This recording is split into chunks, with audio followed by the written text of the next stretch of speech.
Muhammed ibn Munkadir, nga dietar të mëdhej, ka qenë adhurues i madh i Allahut azza wa jall. Subhanallah.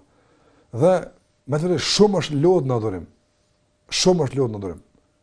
Të kuptojmë jetës tij. Jetës së tij, agjerim, natën, dhikr e kështu me radhë. Dhe i kanë thënë, çka shpreson pas tërë kësaj që ke bërë? Në me besimtar shpreson falën e Allahut azza wa jall. Mi po, ky kanë dhënë kuptim të njëjtën e kanë dhënë Sufjan al-Thauri rahimahullah. Ka thënë, tërë këtë lodhje që po e bëj është që vetëm nesër apo të mos të ndihem keq pse nuk bëna më shumë.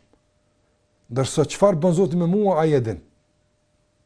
Unë po e bëj tërë këtë mund që vetë mos tham nesër ditën e gjykimit, pse nuk bëja më tepër, se më tepër s'ka qenë më e mundshme. Jemi lodh po. Pastaj ai çfarë bën me kët, ai e din.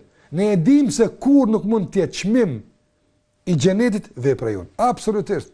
Nuk mund të jetë çmim i begative që në këtë botë i konsumojmë punë e mirë. E lëre më që këtë përdor për xhenet. Është mirësia e Allahut tërësisht. Veprat e mira janë sebeb, janë shkak që Zoti xhallahu ala i merr parasysh për të vlerësuar se kush meriton shpëlim e kush nuk meriton. Apo janë shkak për vlerësim, por nuk janë çmim i shpëlimit. Dhe besimtarin këtë frymë edukohet. Ai edhe nëse e bën një punë mirë, është thjesht begati Allah që e ka nderuar, ja ka mundsuar me këtë begati. Nga se Allahu ka shumë rob të tjerë që do kishte mundësi ti përdorten këtë punë fare pa të. Absolutisht.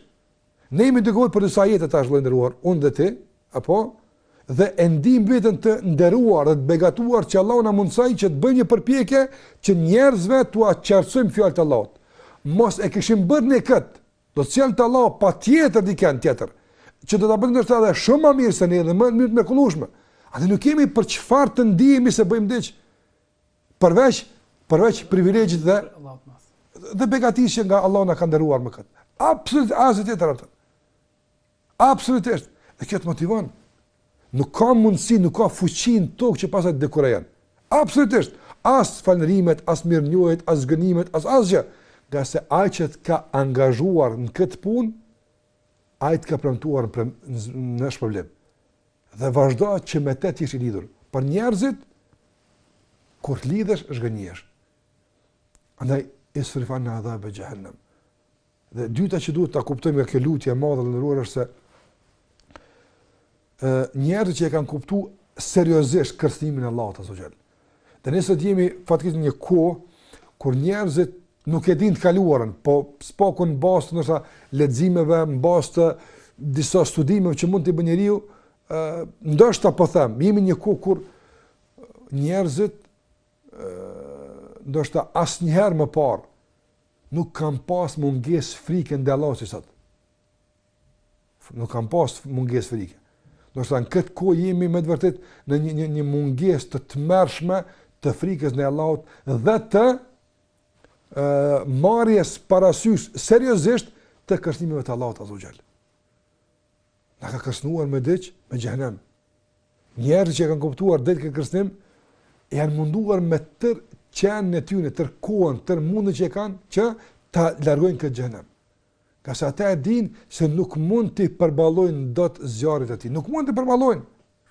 Por sot është njëri subhanallahu, nuk falet, ndoshta bën gjunahe, nuk është i përkushtuar.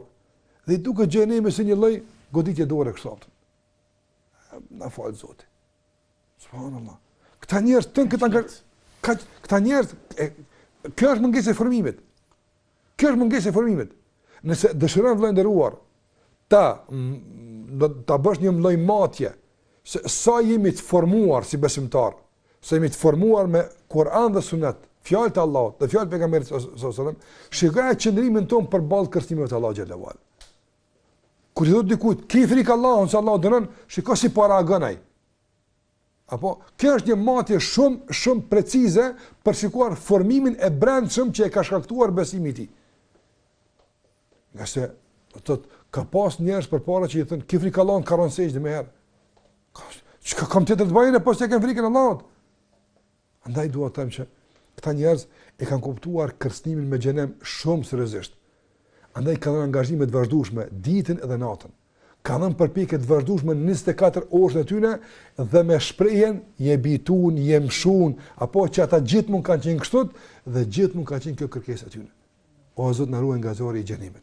Prandaj ne sot duhet mendoj si besimtar dhe besimtare, duhet që ta kemi shumë më prezant edhe në fjalurin ton, edhe në zemrën ton, edhe në sjelljet tona ahiretin.